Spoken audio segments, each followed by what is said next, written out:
जय हिंद, जय महाराष्ट्र, जय भीम, जय शिवराय. बांधवांनो, आपण समस्त भारतवासियांनी काल जो जंतर मंतर वरती झालेला शांततेमध्ये चाललेला जो मोर्चा होता, आंदोलन होतं, त्या आंदोलनाला मुद्दाम या सरकारने अडकवण्याचं काम केलं गेलं.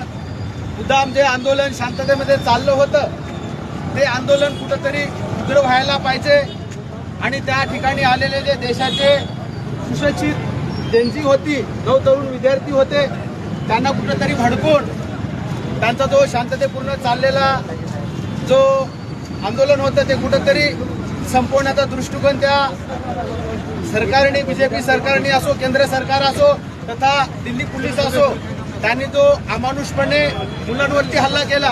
कोण मुलं होती ती? अहो, त्या ठिकाणी बसलेल्या आंदोलनामध्ये बसलेले जे मुलं आपल्या देशाचे नागरिक होते, आपल्या देशाचं भविष्य होतं. ते कुठे पाकिस्तानहून आलेले होते का? ते काय कुठे बांगलादेशहून आलेले होते का? ते देशद्रोही होते का? आतंकवादी होते का? तर नाही, ते या देशाचं होणारं भविष्य होतं, या देशामध्ये होणाऱ्या उद्रेकाचं भविष्य होतं. परंतु या व्यवस्थेला, या केंद्र सरकार, राज्य सरकारला हे नकोय. या देशातील जनता, या देशाचे नागरिक, या शेतकऱ्यांची मुलं इथे शिकत आहेत आणि देशासाठी काहीतरी करू पाहत आहेत. परंतु या व्यवस्थेला, या जातीवादी सरकारला हे नकोय. त्यांचीच मुलं त्या ठिकाणी पाहिजेत. म्हणून कुठेतरी कालचा जो जंतर मंतरवरती झालेला जो हमला आहे, खऱ्या अर्थाने फार अमानुषपणे केलेला हमला आहे. अहो, त्या ठिकाणी लहान लहान मुलं आहेत. अहो, 20 वर्षाचे, 18 वर्षाचे, 19 वर्षाचे मुलं आहेत. त्या ठिकाणी ते सामील झाले होते. त्यांना सुद्धा रक्तबंबाळ केलं. कशा प्रकारे काठीला खिळा मारला गेला आणि त्या खिळामध्ये अनेक शरीरावरती घाव केले गेले. हे कुठे मारण्याची पद्धत असते का? काय केलं त्या मुलांनी? काय गुन्हा केला होता? फक्त न्यायासाठी लढत होते. कशासाठी? कारण तुमची सरकार, तुमची केंद्र सरकार, जे सत्तेमध्ये बसलेले लोक होते ना, ते नामर्द आहेत. कारण तुम्ही शिक्षण व्यवस्था भ्रष्ट केलेली आहे. शिक्षणाचं खच्चीकरण केलेलं आहे. येथील शेतकरी समाज, आमचा बांधव आमच्या मुलांना प्राथमिक शाळेमध्ये टाकते, सरकारी शाळेमध्ये. पहिली गरज काय असते माणसाची? की आपल्या मुलाला आपण सरकारी शाळेमध्ये टाकतोय. मग या व्यवस्थेने काय केलं? या RSS वादी सरकारने, या बीजेपी सरकारने काय केलं? तुमची मुलं तुम्ही शाळेमध्ये, गव्हर्नमेंट शाळेमध्ये घालताना, तर आम्ही तुमचा पायाच काढून घेतोय. गव्हर्नमेंट शाळा बंद केल्या, आम्ही आमच्या मुलं प्रायव्हेट शाळेमध्ये घालत होतो. मग आमची मुलं सरकारी शाळेमध्ये घालणार कशी परवडणार? आमची सर्वसामान्य शेतकऱ्याला सरकारी शाळेचे, आम्हाला गव्हर्नमेंट प्रायव्हेट शाळेचे आम्हाला फीस कशी परवडणार? मग तुम्ही तुमचे मुलं शिकवताना तुम्ही आमच्या बरोबरी करताय. तुमची मुलं शिकून तुम्ही आमच्या लेवलला येत आहेत, म्हणून आम्ही तुमचे पायच काढतो. म्हणून या सरकारने या देशातील कितीतरी सरकारी शाळा बंद केलेल्या आहेत. हे पहिलं त्यांचं षडयंत्र आहे. हे आमच्या मुलावरती घाव आलेला आहे. आपली आजचे मुलं जंतर मंतरवरती जमले, ते शिक्षित मुलं होते.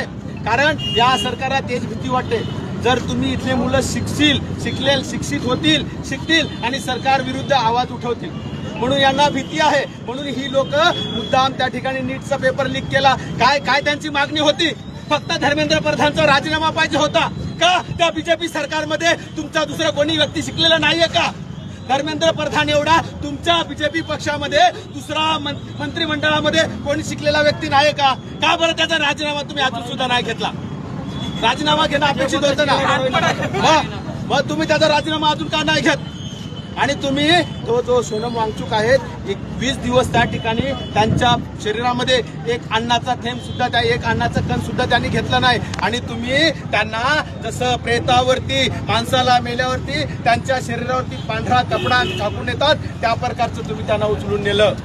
आणि जी मुलं संसद भवनाकडे शांततेपूर्ण मोर्चा काढत होता, तुम्ही काय केलं? त्या लहान लहान पुन्हा मुलांवरती रक्तबंबाळ केलं. त्यांच्या पूर्ण शरीरामध्ये रक्त येत होतं. अहो, त्या ठिकाणी आया बहिणी होत्या, मुली होत्या. त्या मुलींना आपण सर्वांनी व्हिडिओ बघितलेला आहे, कशा प्रकारे त्या मुलींना कुठं त्या लोकांनी, जे पोलीस लोक आले होते, बरं ते नक्की पोलीस होते का?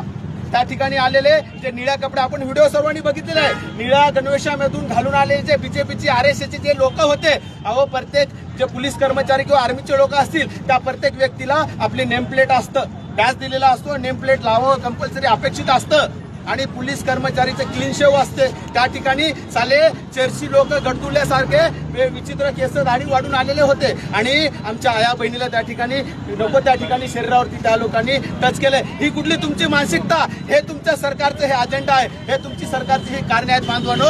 म्हणून मला आता हातगाव शहरामध्ये जो झालेला कडकडीत बंद आहे या संपूर्ण व्यापारी वर्गाने हातगाव शहरामध्ये आणि सर्व ज्यांची हातगावमधली जे नवतरुण पिढी आहे सर्वांनी या बंदमध्ये साथ दिला, सहभाग घेतला। आपल्या सर्वांचं या ठिकाणी मी अभिनंदन व्यक्त करतो आणि ज्या बांधवांनी या ठिकाणी पुढाकार घेतला त्यांच्या हातामध्ये भारतीय संविधान आहे। भारतीय संविधान या देशातील प्रत्येक नागरिकाला अभिव्यक्त स्वातंत्र्य देते, प्रत्येक नागरिकाला आपला अधिकार मांडण्याचा अधिकार देते। म्हणजे त्या मुलांनी तेच केलं होतं, जंतर मंतरवरती आंदोलन केलं होतं, परंतु या गांडू सरकारनी, या भडव्या सरकारनी त्या मुलांवरती मुद्दाम त्यांच्यावरती लाठीचार्ज केला, मुद्दाम त्या मुलांना त्या ठिकाणी मारण्यात आलं। बांधवांनो, या घटनेचा, या गोष्टीचा मी जाहीर निषेध करतोय। लक्षात घ्या, जर आपला देश जय भीम म्हणून कुठेतरी देशाचा सुधारणा होत असेल तर जय भीम म्हणा। जर आपला देश अल्लाहू अकबर म्हणून जर देशाची कुठे सुधारणा होत असेल तर अल्लाहू अकबर म्हणा। जर आपला देशाची कुठे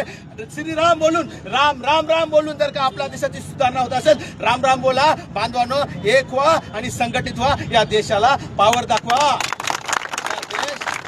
पॉवर आपण आहोत, सरकार मधली बसलेली लोक नाही तर आपण पॉवर मध्ये आहोत। आपली पॉवर त्यांच्यापेक्षा जास्त आहे। आजच्या या मोर्चांनी या सरकारला दाखवून दिलेलं आहे। आज हातगाव हादरलं, येणाऱ्या काळामध्ये दिल्ली सुद्धा हादरेल, अशीच आपल्याला या ठिकाणी एकजूट दाखवायची आहे। बांधवांनो, इथे थांबतो। जय हिंद, जय महाराष्ट्र, जय शिवराय, जय भीम।